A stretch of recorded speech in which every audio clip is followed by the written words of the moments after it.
Welcome to the Man Up, Man Down podcast, presented by Volker Beluda and David Pawsey. We discuss the pressures and challenges faced by men approaching middle age that we're often too embarrassed to speak about with our friends. You can find us online at www.manupdown.com. Enjoy the show and don't forget to subscribe and leave us a review. Welcome to another episode of Man Up, Man Down. Today we welcome Alex Clapp, and Alex has got an incredible story, overcome a lot of adversity. Basically, he's a business owner and entrepreneur, and 5 years ago he suddenly lost the sight in one of his eyes, and then the sight in his other eye started to deteriorate as well.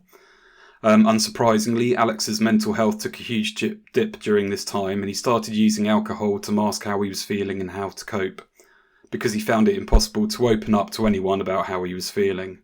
Over the following 2 to 3 years, he became addicted to alcohol, drinking heavily from morning till night, and everything in his life started to fall apart, including his marriage, his relationship with his son, and with others around him. Eventually, he hit rock bottom, and in the end, Alex did 5 months of rehab and has now been sober for over a year.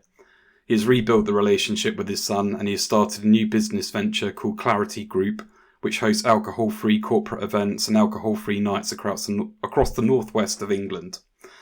Alex is 100% open and honest about his story, and because he just wants to help other people.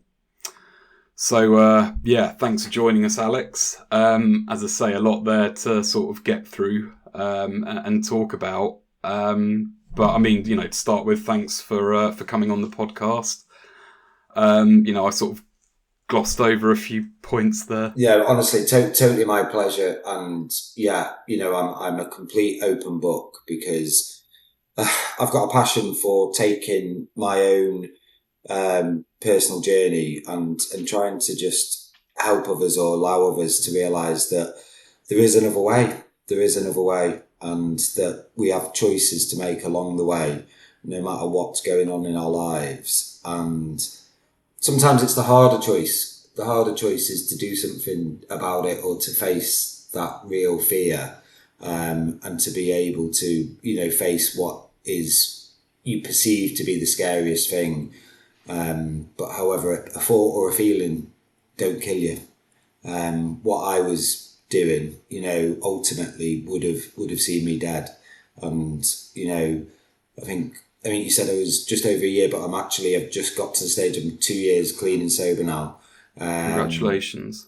And I had two sober birthday parties because it was 2 years. I decided to have, I couldn't just have one. I had two. So I had one in London and one in Liverpool, and we had two big sober parties with about 100 people in London and about 75 people in Liverpool, all dancing, singing, doing mocktail making, gameplay, live DJs. It was amazing. It was amazing. And I guess the even more powerful thing is the authentic connection that you get, because we put 100 people in a room and you give them 5 drinks each. You never know what you're going to get. Some people drink suiting, some people don't suit drinking. Some people get angry when they drink, get sad when they drink, it just changes everybody in different ways because it's a mind-altering substance. And especially if we've got tough things or challenges going on our own individual journeys, to then pour mind-altering substances on top of those challenges and testing times, it can be like pouring petrol on a fire, can't it? Yeah. So, I mean, you sort of mentioned that, the problem with your eye was the catalyst. So, I mean, were you a heavy drinker before that? Or, would you describe yourself as a standard drinker? I would say, I've got to be honest, I grew up in an era, I'm nearly 45, I grew up in an era of the English culture, the booze culture, that basically as a young guy, you drank as much as you could, as quickly as you could, and the person who was the most drunk was the funniest. And, I used to drink to probably black out, not remember stuff, I used to, but that was going back, I'm trying to think how old I am now, 45, so going back, 30 years ago or something, that was probably, what all people did back then, because it was, there wasn't the knowledge about what alcohol did. There wasn't the awareness around, looking after ourselves. There wasn't, everything available as easily. There wasn't mobile phones. There wasn't, anything like that back, when I probably started drinking. So, it was a different era. But then obviously with work and different things, all my work relationships and connections and business, we were all centered around alcohol. So I guess I would describe myself as a work hard, play hard, type of drinker. It was never, to where I couldn't not have a drink, but it was, if I drank probably quite heavily. I would describe it as. And then obviously, as soon as, I started having the problems with my eyes, it was typical man, I guess, ran away from facing any emotions, any feelings, and shut down and, went into how I grew up. I grew up in an era of that I perceived that you were a stronger guy or a stronger man if you didn't cry. You were stronger. You had to be strong for everybody else. You never talked about your emotions or your feelings. And you just used to pretend that you were okay to the outside world, and, the old English culture of stiff upper lip and get on with it. And that was, my belief. I'd never seen my dad cry. I'd never spoke about my emotions. I'd never been asked probably about my emotions, because from my era, it then goes back to my parents' era, before that. And the culture has changed massively, and massively for the better, I have to say. But yeah, I pretended to the outside world and to everybody that I was fine, used to make a joke of it, but inside I was a scared little boy who was petrified and didn't know what to do. But it was easier to run away from facing those feelings and those emotions than it was, or I perceived it to be, to actually face up to what was going on. And as I said probably before, a thought or a feeling won't kill you. And the place that I ended up at, I was really, really to the point where I didn't care if I was here anymore or not. And that's, a really dark place to be. It is a really dark place to be when nothing is enough for you. To, my son, my family, my friends, nothing was enough for me. I just literally had reached that point where, it just not a good place. So you mentioned your eyes. So just to clarify, so your eyes came through the alcohol consumption, or because you also mentioned because, you didn't, connect to your feelings and emotions. So my eyes Yeah.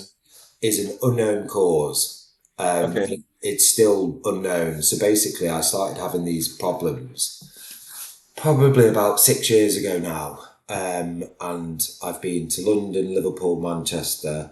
I've been all over the UK. I've had multiple injections in both eyes. I've had dye tests, MRI, gene tests. I had 7 doctors queue up to look into my eyes in London because I'm in an anomaly and they don't know. I'm not in any book.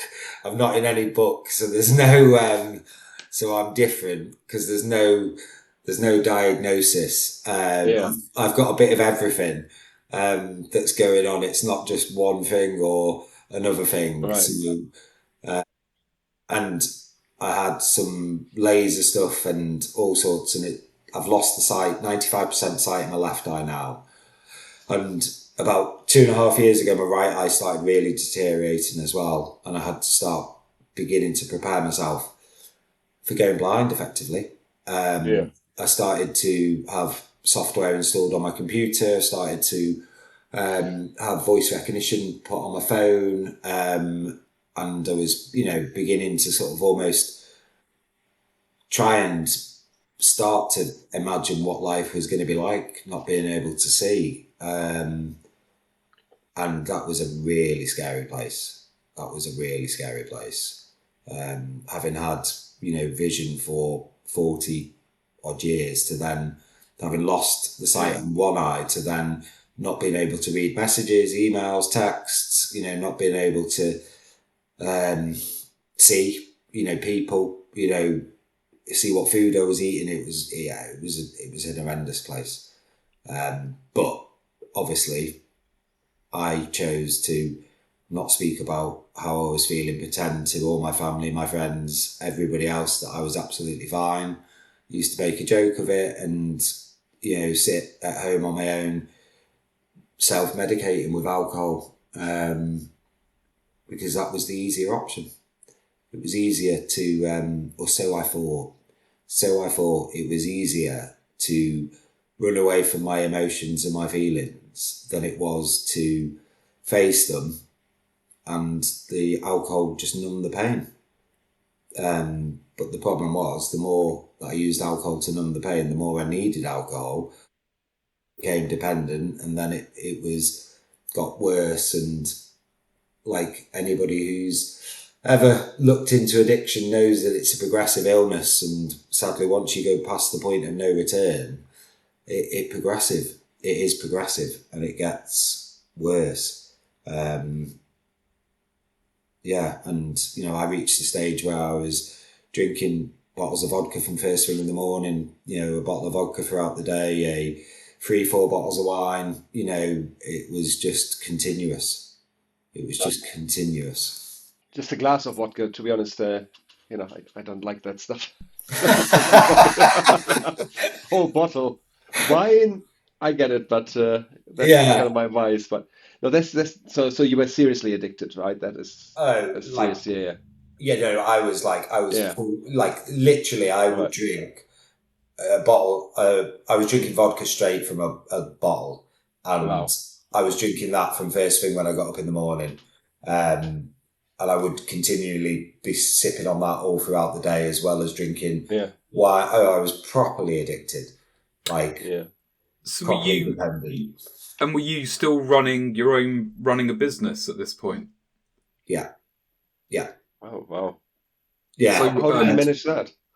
I see my tolerance, this, and I don't think it's a good thing, to be honest. I don't think I guess it just perfectly brings in that phrase functioning, doesn't it? Oh, yeah, functioning. And I've always been quite able to do a lot and cope with a lot, and but even for me, what I was drinking and what I was still being able to do was probably ridiculous, if I'm honest. So what was your business at the time? So I've had a law firm for the last 25 years, right? And I've still got that. I've still got my law firm, which will be 25 years old in January. But then, obviously, when I came out of my final rehab, because I did go to 3 different rehabs over a course of 18 months. When I came out of my final rehab, that's when I said, I want to do something different, and I want to try and help other people. And that's when I set up the Claritee Group, with my business partner, Bern, because he'd had his own personal journey, I'd had my own personal journey, and just both of us have got a passion for trying to help other people. And I have a pure belief that telling somebody what to do does not work at all. If somebody told me what to do when I was in my struggles, my hard time, I wouldn't have listened. But what we're trying to do is give people a choice and show people that you've got a choice of what nights you can have, but you've also got a choice of how much you can connect and how much you can speak to others and how much you can realise that you're not on your own. And also how much you can realise that there is always somebody else, that whatever situation somebody is going through, there is always somebody else who's walked in your shoes or who knows how it feels. And if people are willing to be vulnerable enough and actually hold their hands up and go, yeah, I felt that, and I've been through that, and it's really tough, and yeah, it's crap, but ultimately over time it can get better, and I had to do this and I tried this, and I'm not saying there's one size fits all, but knowing that there's other people in the world that have walked in similar paths or similar scenarios to you as an individual is really powerful, and it does help. And I've seen that in some of the I'll be honest, some of the ideas came from NA, AA, CA, because it's one person having the strength to be vulnerable, and actually hold their hands up. It actually encourages and gives people the freedom of space to actually realise it's okay to say, I'm not okay. So, I mean, you sort of, a couple of points I just wanted to sort of bring you back to. You mentioned about, you've got to make the decision. And, you sort of also said that you went to several rehabs before it clicked. I don't know if that's the right phrase, because, personally I think, well, they all kind of open doors to the next one. So... But anyway, so was that your decision each time, or, were people telling you how, and yeah, what sort of was that process? Or every single time I got sent. I got sent. My first time I got sent, and I had a 28-day detox, and obviously I proved to myself that I wasn't an alcoholic and that I've just had 28 days of not drinking, so I haven't got a problem. And I came back, and soon enough I was back, drinking, and it progressed again. But in terms of the choice, when I first came into recovery just over 2 years ago, I tried helping everybody else. And I tried fixing everybody else and doing it for other people. And it was so hard realising that I can't change anybody else. I can only look after myself. And I've lost probably 10 friends over the last 2 years to addiction who've died. Because obviously I spent 5 months in total in various different rehabs, so I've met probably a couple of 100 people, and then obviously my networks have got bigger in terms of recovery, and I've probably lost 10 people, and it's not just those 10 people I've lost, it's all the impact on their families, their children, the ripple effect that goes out. It's so massive, and I would love to put my arms around everybody and try and fix them, but I can't do that. As somebody who is struggling, mental health, addiction, whatever it is, I have to do it myself. And I had to make the changes myself. And I had to put into effect the positive step-by-step things that I was doing and changing. And nobody else could do that for me. And that's part of what I'm trying to do with Claritee, is to give people a choice to be able to come to something different, to be able to realise what it's like to be around a big boozy alcohol night, or what it's like to be around an alcohol-free night.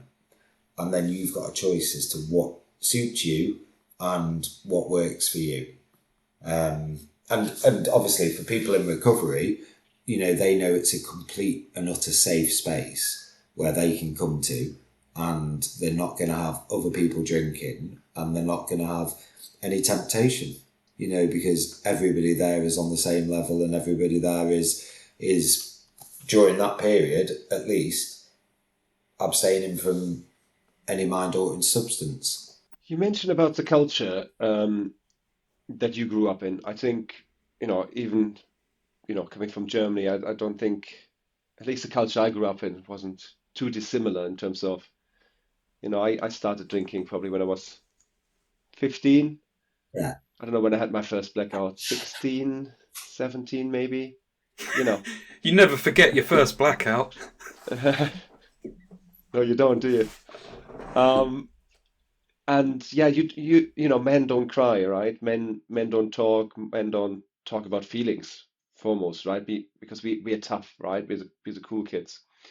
And it's actually really interesting. So as part of my therapy degree, I have to go through therapy, and I cover lots of interesting things here, and I'm happy to share, obviously, otherwise I wouldn't bring it up. But I went over to the States when I was 15, 16 as an exchange student. And the culture there was also very much drinking, but it was almost, if I say, because you're not allowed to drink until you're 21. It was like, oh, it's Friday night. We got 2 days to get drunk, smoke weed, get shit-faced. And I discussed that with my therapist the other day, and he asked me, and I'm still working through that, why are you bringing that up? So there's clearly something about, binge drinking in there that, doesn't resonate well with me. And I still like, my bottle of wine. Oh, maybe not quite a bottle of wine at night, but and I think we're so used to it, right? And so where I want to lead to ultimately, if if I had known, and or if it had been on my radar, if I say 20 years ago, to go to therapy, I probably would have benefited from having a session or two. And I'm not an alcoholic. I'm not, I'm certain I'm not. But I mean, what I'm trying to say is, I would have benefited from, maybe talking that through with someone, right? Why do you not talk about your feelings? Why do you drink until you have a blackout? Rather than finding it out years later, why I was doing it. Same, I used to chain smoke. And if I say that help, I mean, did you ever go to therapy, or did that ever cross your mind? Because I think we're now living in a society where we would go like, hey, why don't you talk to a therapist, right? It's totally normal to have a therapist, you have a coach, you have a therapist, you have a mother, right? It's like things you just have. But I assume, and tell us about it, when you were rock bottom, therapy didn't Yeah, probably even cross your mind, did it? no, yeah, I was like, no, no, I don't need that. I can't, I'm not having that. I'm not doing that. I'm like, I can cope. I can cope with anything that life throws at me, and I've got to be the strong one. And, I just need to Yeah, head down and crack on with it. And perversely, my son's going to be 20 this month, and um, he's like the new Gen Z. So yeah, me and him, we speak about every single emotion that he has. He tells me when he's feeling insecure, he tells me when he's feeling sad. We chat stuff through, and we have that open communication. And he's also, he plays a lot of rugby. But then he's this new generation where he can go to the pub and have one pint, and that's enough one night. He'll yeah. go out and get drunk with all his mates another night, but I think back to when I was 19, 20, and I couldn't have gone to the pub and just had one pint. Yeah. What's wrong with you? What, you only have Yeah, one pint? exactly. Yeah, if you only have one, what on earth are you doing?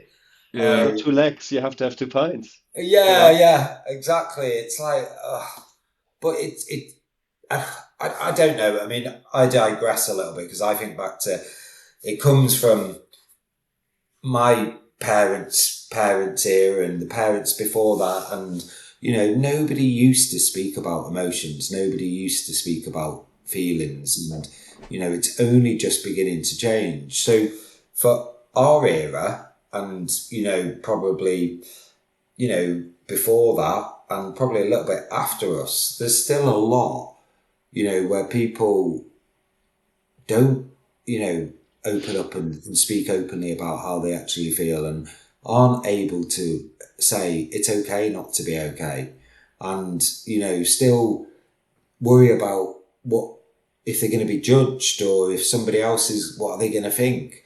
And it's like, well, listen, there's enough amazing people in this world, and there's enough people trying to help each other and lead by example, that it's okay not to be okay. And it's fully okay to 100% be yourself. And, you should never question, how you feel or what you think, because that's you individually. So yeah, I'm just, I would love, to be able to wave a magic wand and let everybody realise that anybody and everybody is enough just as they are, no matter what anyone else thinks, no matter what anyone else does. It's all about ourselves and getting comfortable in your own mind, in your own, skin. And that's another thing. I was never fully confident in my own skin. I probably didn't even truly know who I was, because I probably lived my life on the perception as to what I thought other people wanted. Hello folks, it's Volker here. I hope you enjoyed this week's episode. As you know, I coach executives, whether that is for leadership skills, or sales leadership skills, or working as a therapist too. There are few ways I can help you to get unstuck, improve your work-life balance, or become a better version of yourself, so you will be more productive and have more time for your family. Whatever it is, you can join my client list of people from General Electric, Pepsi, DHL, Boots, and many others. Book a free exploratory call via my website, www.opennat.us. That's OBNAT.us. Now back to the show. So when, I assume you had therapy when you did Yeah, that. 5 months solid of therapy. Sorry, were you in a rehab centre, like a residential rehab centre, for 5 months? Yeah. First, I did a month the first time, 3 months the second time, and a month the final time. Yeah. Right. Okay. So it was five in total. Yeah. 5 months of stepping outside of the real world and having deep dives into myself, and and I'll be honest, I always say it, but if every single person in the world could stop, and I'm not necessarily saying rehab, but spend 28 days stopping and actually working on themselves, the world would be a better place. The world would 100% be a better place. But it's the old perception that only the fruitcakes have therapy, or and it's that old perception. It is so old. The views of it. It's like the old perception of an alcoholic or an addict. It doesn't discriminate between who you are or what you've got. It's an illness and it's a disease ultimately, and people become dependent for various different reasons and because of various different things, and a lot of it is just running away. A lot of it is just running away from being able to face emotions or hard times or thoughts or feelings, and that's the sad bit for me anyway. You sort of said about again, sort of several touch points I want to sort of mention, but that thing. Well, I think there is a lot of misunderstanding about addiction, and I think to put it back to like brass tacks, the simplest thing is like, well, why don't you just stop? And and it's like, well, actually, and it's something you said earlier about the steps that you put in place. And, and that's the thing. It's like, well, depending on how dependent, you physically are on alcohol, it's physical detox, but it's almost like, yeah, once you're sober, then you've got to deal with all the stuff you've been running away from, as you know, you so eloquently put it. So, I mean, what were those steps? And do you, I mean, you obviously mentioned NA, CA and AA. I mean, is a lot of your process, and with the Claritee Group, is that kind of 12 steps based? Or, you know, have you kind of taken your own approach and how on how to, well, you know, because it's not getting sober, it's staying sober, isn't it, at the end of the day? And to be fair, so I guess when I first came into recovery, I was, oh my God, what am I going to do? I have got my own law firm. I've always socialised and done a lot of business around boozy lunches and everything. And I was like worried about what everyone else was going to think and all the rest of it. And I made a very hard decision to tell the world. So I thought, do you know what? I am going to take the power away from all of this and I'm going to tell the world. So I wrote and emailed all of my clients, all of the people who I've dealt with for the last 20 odd years. I told all my friends, all my family, I was open. I literally threw it out there and basically said to the whole world, I have had a lot of struggles. I'm an alcoholic and I'm now in recovery. And I'm telling you all because I think it's important that you know, and I would like everybody to know. And I got amazing support, amazing, just amazing. I'll be honest, it was just really touching because I was so vulnerable and because I actually held my hands up and basically didn't hide away from it and didn't actually... I moved house and I went and knocked on my new neighbour and I said, hi, I'm Alex and I'm in recovery.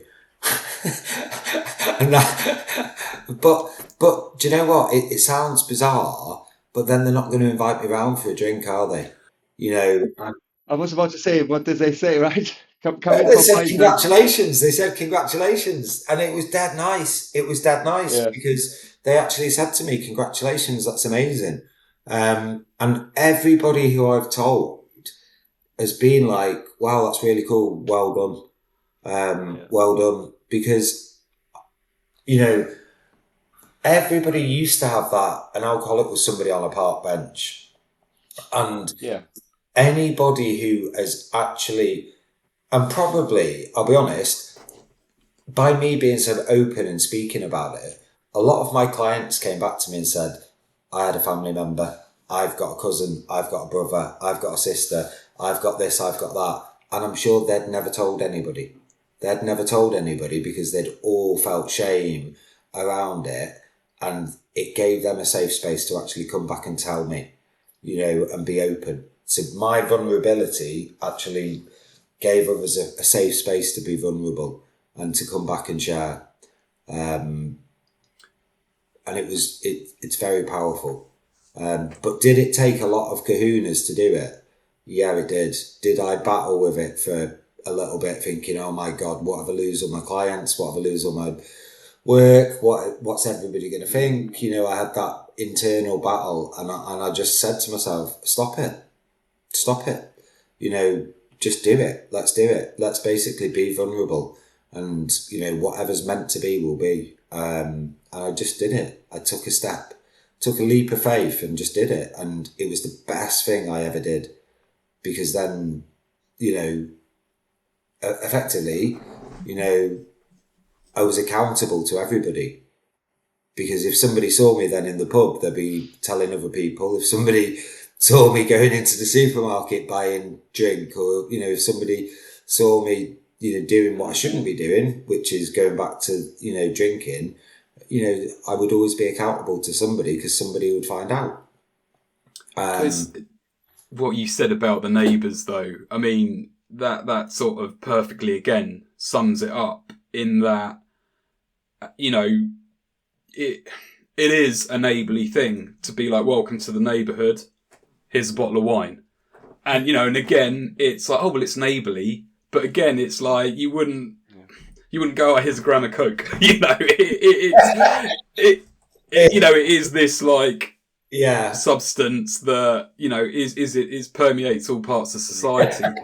But I mean, like, as we mentioned before we started recording, I sort of joined 1 year no beer, and I started off like, I'm going to try and do 3 months without it, because I've done like dry Januaries and my birthday's in February, you know, so as soon as you hit February, it's like, right, woohoo. But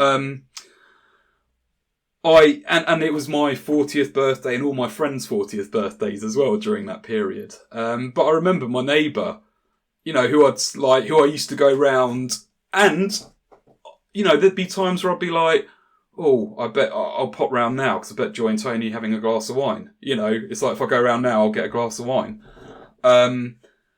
So, and I remember, like, you know, and I'd already done, well, yeah, I'd not been drinking for, you know, months and months and months.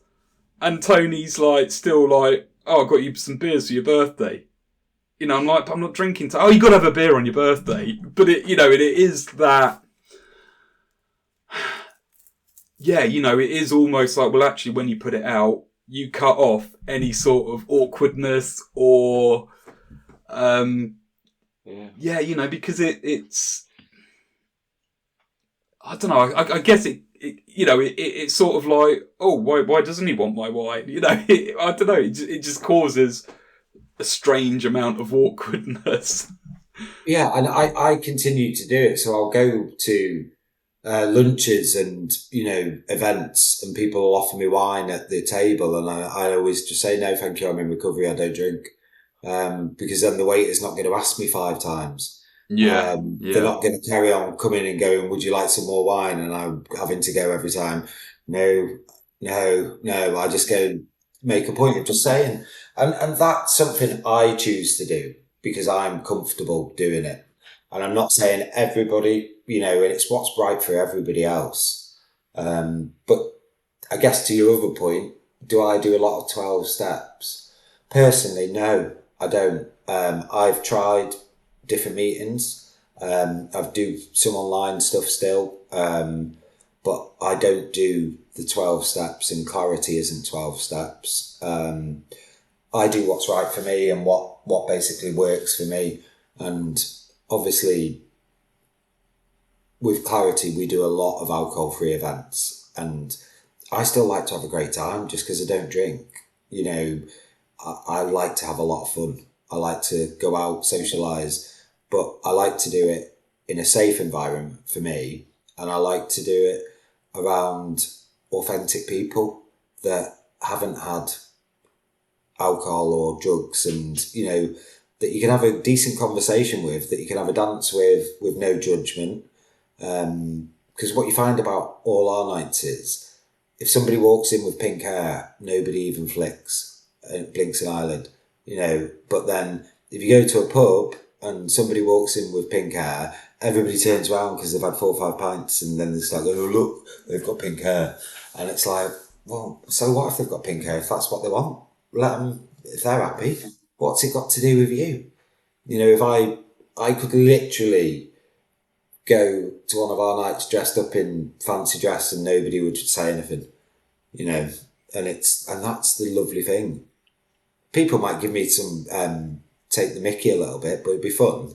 It wouldn't be, so in Claritee helps me, you know, trying to help other people and still being vulnerable helps me. But I am always aware that my illness will never go away. It was the night before my 2-year anniversary for being sober, and in my brain, along came my little devil, tapping me on the shoulder, going, 2 years tomorrow. Reckon you're all right now. Reckon you'll be all right now. I reckon you can just have a few, you know. I reckon, you know, imagine we could go and have like a couple, see how we get on, and then, you know, basically, then the next week we might be able to have a few more. Nobody's going to know. You know, nobody's going to know. And I was like, wow, this is like so eye-opening to realise and to acknowledge why so many people relapse. Why so many people relapse? Because it's the one illness in that I don't know any other where it tells you haven't got it. And that's the battle mentally. It finds any reasoning or any excuse.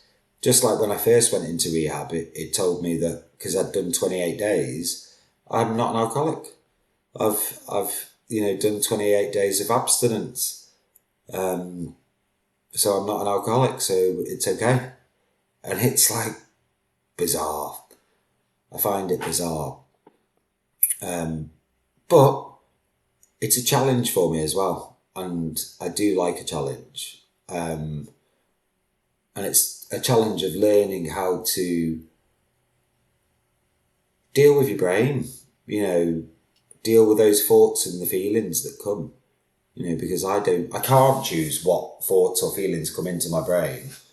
The only thing I can do is choose what I do with them. It's interesting what you say there, because is there still a fear that you think you might relapse? I wouldn't say a fear. Because Yeah. I can only, look, I can never say forever. I can never say forever, but all I can do is take it step by step. And at the moment, I acknowledge when these thoughts and feelings come and I laugh at them, and I'm totally honest. Do I still, have those thoughts and feelings? Yeah, I do. Does it diminish over time? Yeah, it does. But then it can hit you like a wet fish in the face. You can be having a totally normal day, and then all of a sudden a massive craving hits you, and you go, "Whoa, where did that come from?" That is absolutely bizarre. It's weird. It's weird. But that's addiction. That's, being an addict. And that's part of it, just like if I had an allergy, I'm sure it's part of that. Or just like if I had another illness, everything has parts of it, good, bad and indifferent. That doesn't, so I just accept that it's all part of what I can't control. The only thing I can control is what I choose to do with it. It is capturing that thought, acknowledging it, and moving on. But it's I still fancy cigarettes. 20 years on. Yeah, but it's what it is, right? Yeah, of course. Yeah. You can't force that to go away. Yeah. And again, I guess it just shows like how sort of almost powerful the brain is. That, and it can sort of almost be like a smell, or walking past the pub in London, and and sort of seeing people stood outside after work, and it's kind of like, and as I say, just the smell of the beer or something can trigger that monkey, I guess. But On that note, are you drinking alcohol-free beer, or does it have too much alcohol in there? No. So I actually do drink alcohol-free beer. Okay. I drink the 0.0 stuff. Okay. And again, there's different things for different people. A lot of people in recovery say no, you shouldn't. But I do what's right for me. Yeah, of course. I do what's comfortable and what I'm comfortable with. And that is all I say to anybody else. If you think it's going to be triggering for you, don't do it. If you're comfortable and you're totally fine because it's got 0 alcohol in it, and you just want something that feels like you can associate, then that's okay as well. It's whatever's right for individuals. Don't get me wrong, I'm not going to sit and drink 10 bottles of it a night or something like that, because I think that would be, not the best idea in the world, but I will have a couple if I go out and I'm socialising. And again, that's the irony, is, if you drink several alcohol-free beers, you're like, oh, I'm quite full up now. Whereas if, and you're like, that doesn't feel right, I'm going to stop. Whereas if it's alcohol, it's like, oh, yeah, You know, that's 6 pints. yeah, it's Do you know what? amazing. You make a great point, because normally if I have 2 or 3 of them, I go, that's enough now. Mm. Whereas if I was drinking, I go back so many years when I was drinking, that wouldn't have been enough at all. It's like, it's bizarre, isn't it? Because I like alcohol-free beer, but yeah, there's only that many you can drink. My problem is there's not good enough alcohol-free red wine. Yet. So Yes. that's Yeah. my vice. Exactly. So once that happens, I think I can easily give up alcohol. It's just the red wine. But anyway, Alex, we unfortunately have to come to an end. This was really, really good. Thanks for sharing your story. Thanks for coming on. If people want to find out more about your alcohol-free parties, your events, and what you do, where should they reach out? So Claritee Group is our website. So it's Claritee EE for teetotal, Claritee Group, and then we've got Club Claritee. We're on Instagram, Facebook, all the relevant bits. We're doing events all across the UK, and potentially going to Ibiza in 2025. That's going to be interesting. Yeah, well, I'll be honest, I've got a plan to go all over the world within inside the next 5 to 10 years. And that's my mission, to basically have clarity all over the world and to just be giving people a choice. I'm not telling anybody what to do, and I'm not telling anybody not to drink. I am just giving you a choice. And I had a doctor who drinks come to an event last week, and she turned around to me and she said, I've always found social events a little bit awkward and uncomfortable, and I think I've just found my family of how I would want to go to my events in the future. And this is from somebody who drinks. So that was like really powerful and really inspiring for me, because people are their authentic selves, and the bond that you actually get from the nights are actually a totally different bond, a totally different vibe to all being drunk. I can see that. I can totally see that. I'm not there yet, but you know, You don't we're have not to be. there yet, You are don't we, have David? to. Yeah, but you don't have to be either, and that's Well, the you know, thing. if we get invited out to Ibiza, you know, we could try it out and see where we go from there. I can totally see how it works. Seriously, I mean, I don't need alcohol to have fun. I mean, I always think I do, but I'm not a fun person anyway. So, but Oh, anyway, bless him. You have your fun moments, Volker. You crazy animal, you. I know. Yeah. Brilliant, Alex. Thank you so much. Thanks, for coming on. gents. It's been a Cheers. pleasure. Thank you both very much. Thanks for listening to this week's episode. Feel free to reach out to Volker or David via our website, www.manupdown.com, or podcast@manupdown.com, with any feedback or to let us know what topics you'd like us to cover in the future. Hear you again soon.